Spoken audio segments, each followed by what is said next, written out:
bandiraɓe musidɓe tedduɓe min calmina min juurima on en garti kadi humnude aadi hakkude men moɗon woni quelques minutes de la santé.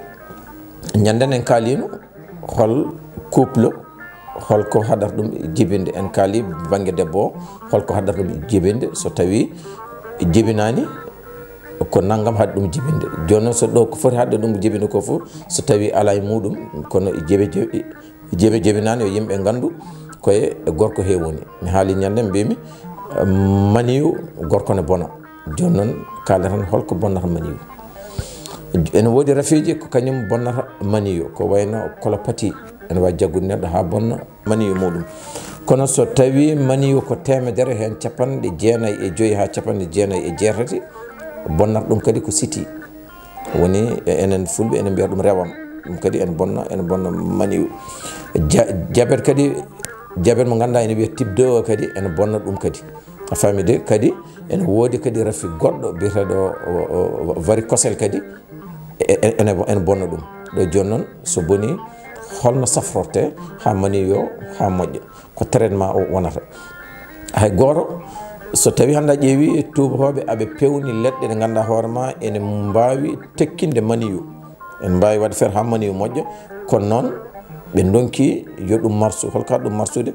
won rafi gonɗo hakkude médicament ji ɗi mbaɗi ɗi e mani o woni holon woni rafi mbiyeten siti o. hay goto wawa safrude affaire goragu par ce que so tawi goragu haalama tan ko mani o woni ɗon. yimɓe kadi yo pamɗo ɗon kadi so kala biɗo goragu mum ne ussi walla somi yeehi goto mi wattata walla ko nandi hen ko maniyu mum boni.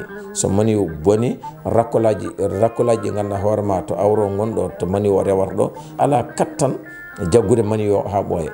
ene wayno tan ƴetta hande ɓoggi ɗiɗi ngola leppina ɗum mbaɗa ɗum e laalo, ngola leppina ɗum mbaɗa ɗum e ceenal. ngol mbaɗa e ceenal ngol ene jaggo, ngol mbaɗɗa e laalo ngol jaggota. sa fuɗi tan sortor. ɗum waɗi noon ko ɗum serndi maniyu tekkuɗo e maniyu bonɗo. a faami. ɗo joni noon mi haali wimo wonde rafi ɗiɗo ene bonna ɗum. kolopati siti diabète ene wonde varicocèle. joni noon sa safro ɗum ala saago ma cafroɗa kolopati. mi haali ɗum e émission ngaji men ɗiɗo ɓennuɗi mi wi wonde kolopati aɗa wawi safrade balɗe 15 ha balɗe 20. so gasi ƴetta traitement siti balɗe 45 ha balɗe 50. so tawi a ƴetti ɗum tan kolopati immima e ma, ƴiƴam siti immima e maɗa, maniyu bonɗo foof ma yaadu hen. so tawi yaadi hen noon ene woodi lekki gotki kadi ki ƴettata soit balɗe 55 ha balɗe 65. hangadine firti hangadine ko maniyu moƴƴo o arti ɗon, maniyu tekkuɗo arti ɗon hangadine. so ɓayde debbo o règle uji mum en degli ala caɗele ɗe. ɗo joni an gorko one a woni à jour hangadine so tawi on gondi jibingol moon ene yaawi. ko ɗum ɗon hande jinnoɗen haalande couple uji ɗi. debbo yo ya safro, kono debbo safar mum ko fati affaire jibinirgol fuɗɗorto ko wadde écho.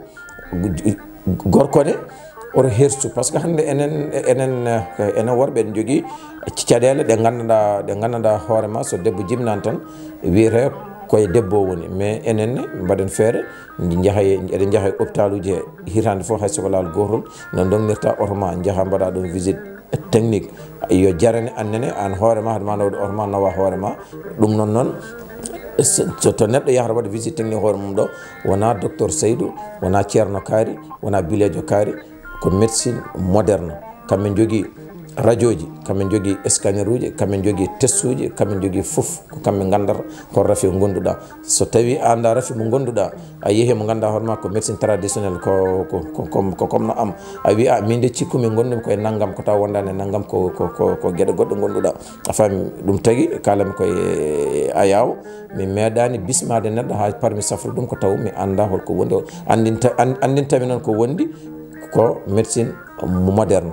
waɗa radio walla waɗa écho en ko nandi hen mi anda ko ɗum ɗo woni mi safra ɗum. enen worɓe ɓe mboɗo hokka kadi message immoɗen cafroɗen ƴeewen holko gonduɗen comme ça hangadine rafi gorago immo e nder aduna o min calmini on min juurima on min jetti on kadi e ha joni kadi ko siftinde noddirguel amen ko 77 882 51 25 walla 00 337 44 17 17 70 kala ñalawma noon mboɗem ɗo Pikine kono noon alhamisa ko Touba inchallah yo Allah hokku en ñallude e dow jaam.